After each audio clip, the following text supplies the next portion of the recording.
জনগণের ধিক্কারের পাত্র, বিরোধী দল হতে চায় না, গণভোটের রায় বাস্তবায়নে কোনো ধানাই পানাই চলবে না।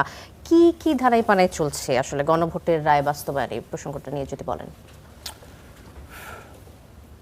সময় মনে হয় ইকুয়ালি পাবো এবার এই কোশ্চেনটার উত্তর দিতে গিয়ে। ধানাই পানাই চলবে না, তার আগে সম্মানিত আমির জামাত একটা কথা বলছেন, সেটা কি? জনগণের রায়। আপনি একটা জিনিস দেখেন, এদের ভাই বললেন, আমিও বলে দিচ্ছি কিভাবে ইলেকশন হয়েছে, কেমন করে হয়েছে। যে আপনি 70% লোক সরাসরিভাবে হয়, আমি আমার ভোট দিলাম, আমার রিপ্রেজেন্টেটিভ উনি পার্লামেন্টে যে আমার কথা বলবেন।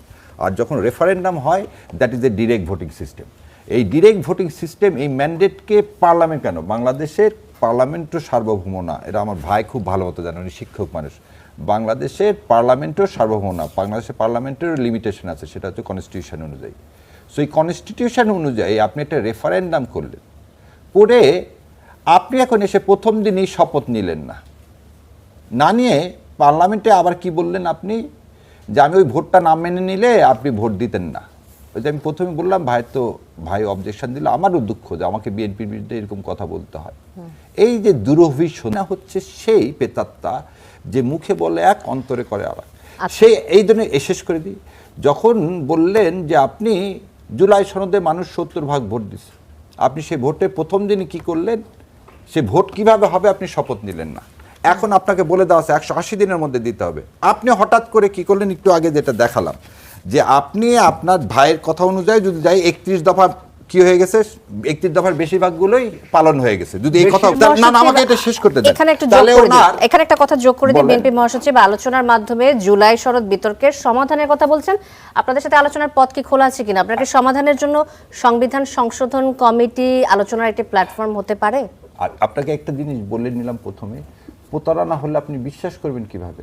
কারণ তিনটা জিনিস ভেঙে দেয় যখন আপনি গণভোটের রায়কে, মানুষের ডাইরেক্ট ভোটিং সিস্টেমকে আপনি যখন সম্মান করতেছেন, তখন তিনটা জিনিস ভেঙে যাচ্ছে। আপনি যদি একটা জিনিস বলে নিন, এই গণভোটের রায়কে বিএনপি কি করলো না, সম্মান দেখালো না। বিএনপি এর মধ্যে কিন্তু 2টা রিট পিটিশন ফাইল করছে, এবং সেই 2 রিট পিটিশন ফাইল করে সেই রিট পিটিশন শুনানি পর্যন্ত করতে দিচ্ছে না। একটা রিট পিটিশন কি গণভোট অবৈধ, আর একটা রিট পিটিশন কি যে রাষ্ট্রপতি যে আদেশ জারি করছে সে আদেশ অবৈধ। তাহলে সেই 2টা শুনানি করতে দিতেন, আজ 5 মাসে সেটা শুনানি করতে দিলেন না। আচ্ছা, দিলেন না। এবার আসেন, আপনার কথাতে আমি ফিরে যাচ্ছি, যে আপনি বলতেছেন ওই কমিটি কিসের কমিটি? ওই কমিটিটা একটা প্রতিজ্ঞা ভঙ্গের কমিটি। আপনি বলতেছেন সংবিধান কি অ্যামেন্ডমেন্ট কমিটি করার অধিকার আপনাকে কে দিছে? আপনি কি এই কথাটা, আপনি ইশতেহারে যেটা নাই সেটা আপনাকে করার তো আপনি ভোটই পাননি। You don't have that mandate to constitute this so call committee. Who give you the authority? আপনাকে কার কাছ থেকে আসছেন? আপনি তো বেইমানি করে আসলেন আবারও। আপনি ভোটের আগে বললেন আমি যে সংবিধান সংস্কার করব, জুলাই সনদে যা যা তাই পালন করব, 31 দফায় 1 নম্বর দফায় বললেন সংবিধান সংস্কার করব। হঠাৎ করে আপনি নিয়ে আসছেন special committee sofa relates to সংবিধান অ্যামেন্ডমেন্ট কমিটি। কেন অ্যামেন্ডমেন্ট কথাটা কোথায় পেলেন? Why it is not reform? আপনি রিফর্ম না বলে এই অ্যামেন্ডমেন্ট করতেছেন, পরিণাম কি? পরিণাম ভয়াবহ। এবং মাঝখানে আছেন, আমরা তো এখানে আলোচনাটা করছি, আমরা কিন্তু ঝগড়া করছি না, আমরা ঝগড়া করিনি, আলোচনাটা করছি। আপনি কনস্টিটিউশনের 152-53 পর্যন্ত কোন জায়গায় একটা দেখান তো যে একটা সংবিধান সংস্কার কমিটি করা যায়? আচ্ছা, এই কমিটির ব্যবস্থার মধ্যে আপনি এই এই অনুচ্ছেদ অনুযায়ী একটা সংবিধান সংস্কার কমিটি করতে পারেন? আপনার কথা শেষ? হ্যাঁ। আচ্ছা, এই সংবিধানের মধ্যে ইন্টারিম গভর্নমেন্ট নাই।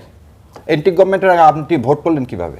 ও ক্ষমতায় যার জন্য যা যা করা লাগে সেগুলো হালাল, আর ক্ষমতায় যাওয়ার পর এখন আমি কনস্টিটিউশন খুঁজে পাইছি। এই 72 ইন্ডিয়ার কনস্টিটিউশন তো আমরা ফেলে দিয়েছি 24-এর আন্দোলনে, কারণ আপনি তো এই কনস্টিটিউশনের বাইরে যে ইলেকশন করলেন। আমার কথাটাকে শেষ করুন। না না, আপনি আমাকে বলেন ইন্টারিম গভর্নমেন্ট আছে কনস্টিটিউশনের মধ্যে? আগে এর উত্তর দেন। না না, আপনি শুনেন আগে, রসুনের গোড়াটা আমি বলবো তো। না না, আপনি নোট নেন, আপনি নোট নেন যে আপনি ইন্টারিম গভর্নমেন্ট, ইউনূস সরকার, অন্তর্বর্তীকালীন সরকারের একটা ওই কনস্টিটিউশনে আছে নাই? তাহলে আপনি ভোটটা যে করলেন কার আন্ডারে? এই কনস্টিটিউশন আন্ডারে? আপনি আমাকে বলেন সংস্কার কমিটি করা যায় এই রকম সংস্কার কমিটি। আপনি সংস্কার কমিটি কোথায় থাকে? আগে বাপ মা নিবেন না বাচ্চা নিবেন? আগে বাপ মা নিবেন না বাচ্চা? আপনি তো সাইন করলেন, আপনি কিসে সাইন করলেন? এই জুলাই এটাতে সাইন করলেন না? সাইন করছেন, এটা কনস্টিটিউশনে কোন ধারা আছে ভাই? আপনি আমাকে- সাইনটা করতে পারেন। আপনি আমাকে- আগে এটা বলেন না রে ভাই। না। আপনাকে আমি 7টা কোশ্চেন জিজ্ঞাসা করছি। নাম্বার 1, আপনি সেদিন রাষ্ট্রপতির কাছে যে ইউনূস সরকারের যে সরকার গঠন হলো সেই সরকারের সমর্থন দিলেন কোন সংবিধানের কোন 106 ধারা? আপনারা বলতেছেন রাষ্ট্রপতির কাছে শপথ নিছেন, শপথে তো নাই আচ্ছা, এখানে। interim government না, এর আমার শপথের আগে- কথা আমাকে বললেন, না, না, আমি আমাকে দিব। শেষ করতে দিই। তাহলে ইন্টিম গভর্নমেন্ট নাই, ইন্টিম গভর্নমেন্টের শপথের বিধান নাই। আপনাকে কনস্টিটিউশন বলছে 90 দিনের মধ্যে ভোট করতে, আপনি 1.5 বছর পর ভোট করলেন। আপনাকে বলা আছে যে আপনি সংবিধানে হাত দিতে পারবেন না, তাহলে রাষ্ট্রদ্রোহী। আপনি সাইন করলেন সংবিধান সংস্কার করার জন্য, এবং এটা তো সাইন ডকুমেন্ট। আপনি এটা সাইন ডকুমেন্ট, এবং আপনি হা ভোট চাইলেন। এই হা ভোটের বিধান কোন সংবিধান কোন ধারায় আছে? জি তো ব্যারিস্টার এস এম এতগুলো শাহরিয়ার কথা কবির। কেন বললাম? এই জন্যই বলছে ধানায় পানায় করেন না, কারণ রাস্তায় বোধহয় একমাত্র মীমাংসার পথ হতে যাচ্ছে, যেটা এই সরকারের জন্য বা এই দেশের মানুষের জন্য কাম্য নয়। মোশাররফ আহমেদ ঠাকুর, জি। আপনার উত্তর। আমি আপনাকে বলি, আমার ভাই যেটা বলেছেন যে একটা বিশেষ জরুরি অবস্থা দেশে, এখানে কি সমস্ত কিছুই আছে, সমস্ত কিছুই আছে। এখন ভূমিকম্প হয়ে গেলে, যে কোনো কারণে ভূমিকম্প হলে যে এইখানে লাইটিং সিস্টেম কি থাকবে এটা লেখা নাই। আমি ওই সময় টেবিলের নিচে গিয়ে বাঁচবো, না আমি ওয়ালের সাইডে গিয়ে বাঁচবো, সেটা পরের কথা। ঠাকুর, আপনাকে একটা জিনিস জিজ্ঞেস করি, একটা জিনিস জিজ্ঞেস করি, আমি একটা শেষ সেকেন্ড করুন, জিজ্ঞেস করি। কথাটা শেষ আচ্ছা, যে একটা জিনিস জিজ্ঞেস করি, আপনার ইশতেহারে এবং আপনি আপনার 31 দফায় সংস্কারের কথা বললেন, কনস্টিটিউশনে নাই জেনেও, কেন এটা কি ধোঁকা দাও না? না। এর উত্তর দেন। না, আমি আপনাকে বলছি Constitution নাই তো, যে আপনি তো 5 জানেন। তারিখে যখন সমস্ত জাতীয় হাসিনা ছাড়া সমস্ত দলমত ওইখানে বঙ্গভবনে গিয়েছেন, এবং তারা রাষ্ট্রপতিকে বলছেন ওই সময়ে রাষ্ট্রপতিকে যেহেতু তারা সবাই মেনে নিয়েছেন, রাষ্ট্রপতি 31 দফা দিলেন 2018 সালে। রাষ্ট্রপতি সরকার ওই সময়ে রাষ্ট্রপতি সরকার, রাষ্ট্রপতি প্রধানমন্ত্রী, রাষ্ট্রপতি রাষ্ট্র।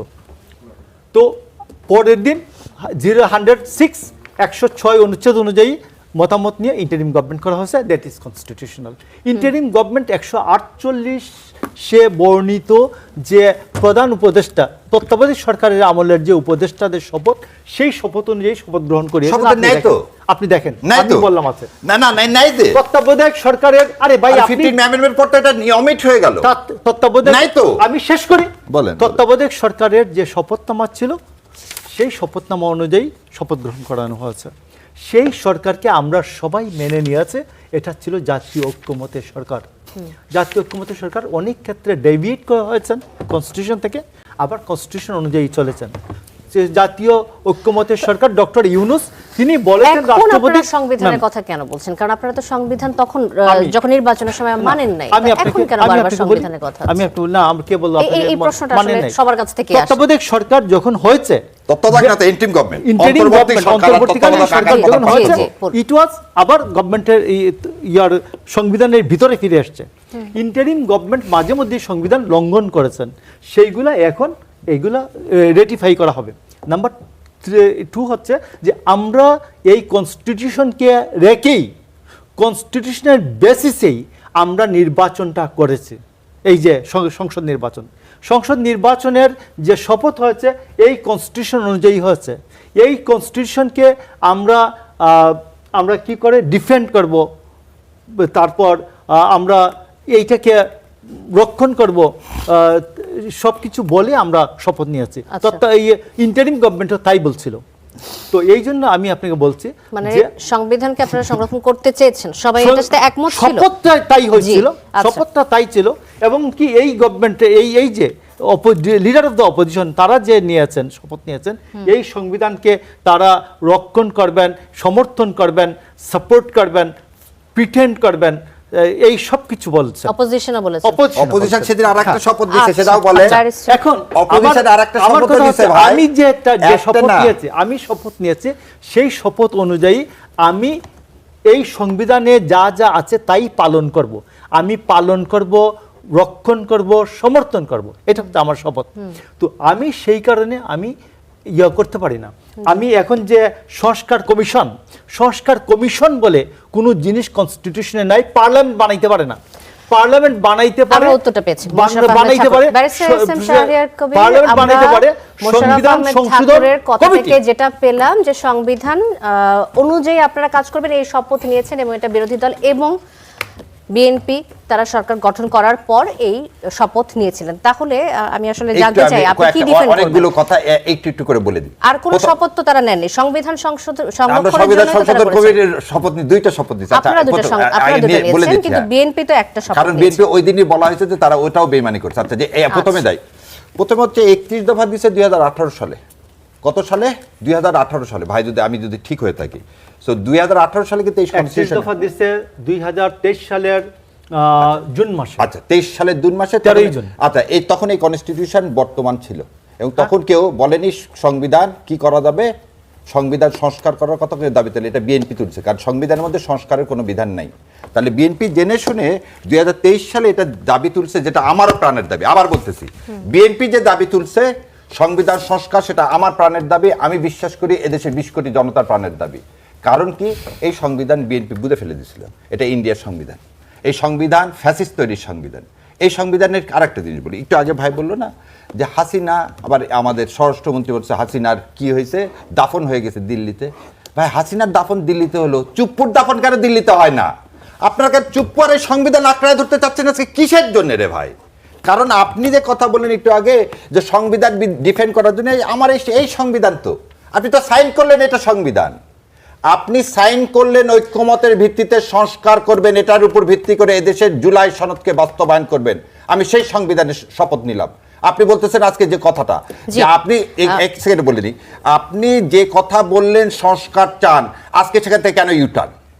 আপনি কেন হঠাৎ করে সংশোধনে আসতেছেন? হঠাৎ করে এই কনস্টিটিউশন কেন কামড়া ধরতেছেন? যে কনস্টিটিউশন স্বীকার করে না জিয়াউর রহমান স্বাধীনতার ঘোষক, যে কনস্টিটিউশন স্বীকার করে না জিয়াউর রহমানের কোনো অবদান, যে কনস্টিটিউশন স্বীকার করে না মুক্তিযুদ্ধে সেক্টর কমান্ডার কোনো অবদান, যে কনস্টিটিউশন ইন্ডিয়ার তৈরি, কেন তাকে আঁকড়ায় ধরতে? Barrister S M Shahriar Kabir, আপনারা যেদিন শপথ নিয়েছিলেন, আপনারা দুই দলই তো একই শপথ নিয়েছিলেন, তাহলে আমরা দুইটা শপথ আপনারা দুটো শপথ নিয়েছেন, বিএনপি একটা শপথ, বিএনপি একটা শপথ। যেই দুটো শপথ আপনারা নিয়েছিলেন বিরোধী দল, সেই শপথের মধ্যে কি এটা ছিল না সংবিধান আপনারা এটা কিছু না? কারণ আপনাকে বলি, I will protect this, শেষ করে দিই, I will protect this constitution, I will defend this constitution, I will defend this constitution. শেষ করতে দেন। প্রথম কথা বললাম, শপথের দ্বিতীয় শপথের কোনো বিধান কনস্টিটিউশনের মধ্যে নাই। আগে কথাটা শুনুন। তাহলে আপনি নোটিশ দিলেন নির্বাচন কমিশন আমাকে, দুইটা ভোট করলেন, দুইটা রেফারেন্ডামের বিধান এই কনস্টিটিউশনে নাই। আপনি তাহলে সবই করতেছেন আউটসাইড কনস্টিটিউশন। কোন কনস্টিটিউশনের ভিত্তিতে? এই কনস্টিটিউশনের ভিত্তিতে। আর আমি এটাকে প্রোটেক্ট করার জন্য শপথ নিছি এবং ইনশাল্লাহ এটাকে প্রোটেক্ট করে ছাড়বো। ওই জন্য বলছি ধানায় পানায় করেন না, রাস্তা একদম সোজা সিরাতুল মুস্তাকিম ফলো করবেন, না হলে কিন্তু কনসিকুয়েন্স খুবই খারাপ। এবং এই সংবিধানকে আমরা ইনশাআল্লাহ প্রোটেক্ট করব। মোশাররফ আহমেদ ঠাকুর এবং barrister S M Shahriar Kabir, দুজন কি আবার আসবো আমি আপনাদের কাছে। ফারুক হাসান, দুই দলে কি আসলে ধারাই পানাই করছে? ধন্যবাদ আপনাকে। আমার সাথে বোধহয় আজকে যথেষ্ট বৈষম্য করা হচ্ছে সময় নিয়ে। আমার মনে হয় প্রথম দিকে আপনি বেশি সুযোগ পেয়েছিলেন। না, তো যাই হোক, অসুবিধা নেই। আমি এমনিও আজকে ক্লান্ত। মাননীয় প্রধানমন্ত্রীর আজকে যে নৈশভোজ, সেই নৈশভোজে আজকে যথেষ্ট আমরা আপ্যায়ন পেয়েছি। সেখানে মাননীয় প্রধানমন্ত্রী যেহেতু 150 টাকার খাবার খান, একটু বোধহয় আজকে বেশি ছিল, বোধহয় সেটা বোধহয় 250 টাকা হবে। আমি স্বরাষ্ট্রমন্ত্রীকে জিজ্ঞেস করলাম যে আজকে কি 150 টাকার মধ্যেই মেনুটা?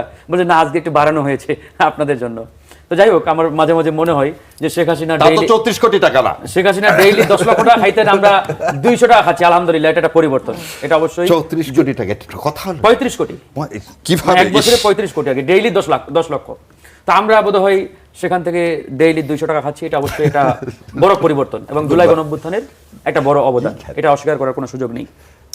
এখন দেখেন, এই যে জুলাই গণভোট এবং জুলাই সনদ, এই যে বাস্তবায়ন প্রক্রিয়া নিয়ে ইতিমধ্যে ব্যাপক একটা আলোচনা সমালোচনা, রাজপথে ইতিমধ্যে আন্দোলনের হুঙ্কার, আবার সরকারি দল ধরেন যে তাদের মতো আগের যে অনর অবস্থান। আমি মনে করি এই জায়গাতে উন্মুক্ত টেবিলে যদি এই বিষয়টিকে আলোচনার জন্য ওপেন করা হয়, আমার মনে হয় আলোচনার মধ্য দিয়ে এই বিষয়টাকে আমরা সমাধান করতে পারবো। ফ্র্যাকশনটা কিন্তু খুব বেশি না, ডিফারেন্সটা খুব বেশি না। যেমন সরকার কি বলছে যে আমরা জুলাই সনদ অক্ষরে অক্ষরে পালন করবো, কোনটা? যেটাতে আমরা স্বাক্ষর করেছি। আর বিরোধী দল বলছে যে আমরা ওটার বাস্তবায়ন চাই যেটার আলোকে নির্বাচন এবং গণভোট হয়েছে। দূরত্বটা খুব বেশি না, একবারে খুব কাছাকাছি। কিন্তু আমরা এই কাছাকাছি জায়গাটাকে যদি আমরা অনগোয়িং ডিসকাশন টেবিলে নিয়ে যেতে পারি, তাহলে মনে হয় যে এটা আসলে একটা ভালো সমাধান আমরা পেতে পারি। এখন এখানে ধরুন যে কথা বলতে গেলে তো অনেক কথা এখানে আসবে। আচ্ছা, এই ডিসকাশনের জন্য তো ঐকমত্য কমিশন গঠন হয়েছিল, আমরা কি আসতে পেরেছিলাম? একমত হতে না, পেরেছিল আমি কি? ঐক্যমত্য কমিশনের কথা বলছি না। না, আমি এই বলছি আলোচনার যে জন্য একটা সময় আমাদের ছিল। পার্লামেন্টে এটা তো আলোচনা হয়েছে তো ভাই। বাবার এই পার্লামেন্টের কথাই আমি বলছি। আমি তো এখানে ঐক্যমত্য কমিশন, সংস্কার কমিশন বা সংশোধন কমিশনের কথা বলছি না, বা কমিটির কথা বলছি না। যেহেতু আমাদের নির্বাচিত পার্লামেন্ট আছে, এই পার্লামেন্টে ওপেন ডিসকাশনের মধ্য দিয়ে এই বিষয়ে একটা সুরাহা হওয়া উচিত। যেহেতু ইতিমধ্যে এজ পার আমার গণভোট, সেই গণভোটের ফলাফলের বাস্তবায়ন হচ্ছে না। এক পক্ষ শপথ নিয়েছেন দুটো, সংসদের আর এক প্রতি পক্ষ শপথ মিনিটের নেন নাই। কস্ট নাকি অনেক বেশি, তো হ্যাঁ, এখন 1,76,000 1,76,000 ভাই বললেন। ওই জন্য তো committee system, সব এত কিছু সংসদে দিন আলোচনা ধরে করা যে হয় না। আলোচনায় এটা আপনারা তো- এটা একমত তো হতে আপনার- পারেন নাই, সেটা সংসদে আসবে সেই সময়। অফকোর্স এটা অতি গুরুত্বপূর্ণ একটা টপিক, অতি গুরুত্বপূর্ণ একটা বিষয়। এই যে আমি মাঝে মাঝে একটা কথা বলি, দেখেন গণভোটের পক্ষের রায় দিয়েছে কত পার্সেন্ট মানুষ? 70% মানুষ। এখন এই 70% মানুষ সবাই কি জামাত করে? ধরেন যে অনেকেই বলার চেষ্টা করে যে গণভোট মানে জামাত বা ধরেন যে BNP আছে। 11 দলীয় জোটের দাবি, সেটা তেমন না। তাহলে তো ধরেন যে ওই 71% মানুষ জামাতের বা ওই এনসিপির বা 11 দলীয় ঐক্যের, বিষয়টা এমন না। 70 বা 71% দেশের নাগরিক। এখানে বিএনপি লোক আছে, গণ অধিকার আছে, জামাতের আছে, অন্য দলের আছে, সাধারণ ছাত্র জনতা সবাই আছে। সুতরাং এটা তো জনগণের দাবি।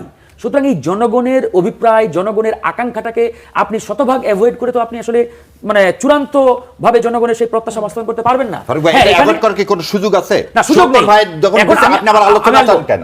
স্যারের ভাই, হ্যাঁ। এখন কথা হচ্ছে ধরেন এটাকে যদি আমরা একটা মিনিমাইজ একটা আমরা ধরেন মিনিমাইজ না, কিভাবে ইমপ্লিমেন্ট করবো সেটা নিয়ে Yes, আলোচনা হতে আমি পারে, সেটাই বলছি। কিন্তু ওটা থেকে ডিভিয়েট করা না না ডিবেট আমি বলছি না। আমি মনে করি উন্মুক্ত টেবিলে এটা আলোচনার জন্য প্লেস করলে এখান থেকে একটা সমাধান বেরোবে। আমরা রাজপথের আন্দোলন সংগ্রামও দেখতে চাই না। আবার ধরেন জুলাই গণঅভ্যুত্থান এবং জুলাই গণঅভ্যুত্থানের যে স্পিরিট, এটাকে অ্যাভয়েড করে সরকার দেশ চালাক, এটাকে পুরোপুরি অ্যাভয়েড করুক, এটাও কোনোভাবে কাম্য না, প্রত্যাশিত না। কারণ জুলাই গণঅভ্যুত্থান এবং এই গণভোট যদি সরকার পুরোপুরি স্কিপ করে, তাহলে কিন্তু মারাত্মক রকমের বিপদ আমাদের সামনে অপেক্ষা করছে, এবং যে বিপদ এই সরকারও একার পক্ষে সামাল দিতে পারবে না। আমরা কোনোটাই প্রত্যাশা করি না। সুতরাং আমরা বাংলাদেশের একজন নাগরিক হিসেবে প্রত্যাশা করি যে এই বিষয়ের একটা চূড়ান্ত সমাধান হওয়া উচিত। আজকে আমাদের মনে হয় বিএনপি সংগ্রামী মহাসচিব তিনি নিজেও এই কথা বলেছেন যে আমাদের মধ্যে এই গণভোট এবং জুলাই সনদ নিয়ে যে দূরত্ব তৈরি হয়েছে, এটা বোধহয় আলোচনার মাধ্যমে সমাধান করা সম্ভব। আপনি নিজেও যেটা ইতিমধ্যে সামনে নিয়ে আসছেন। তো আলোচনার টেবিলে জিনিসটাকে নিয়ে আসতে হবে। আলোচনার টেবিলে না নিয়ে আসলে কিন্তু হবে না। এখন আলোচনার টেবিলটা কিরকম? এটা কি কাঠের টেবিলে বসবেন না ওই কাচের টেবিলে? এটা কিন্তু একটা বড় প্রশ্নের বিষয়।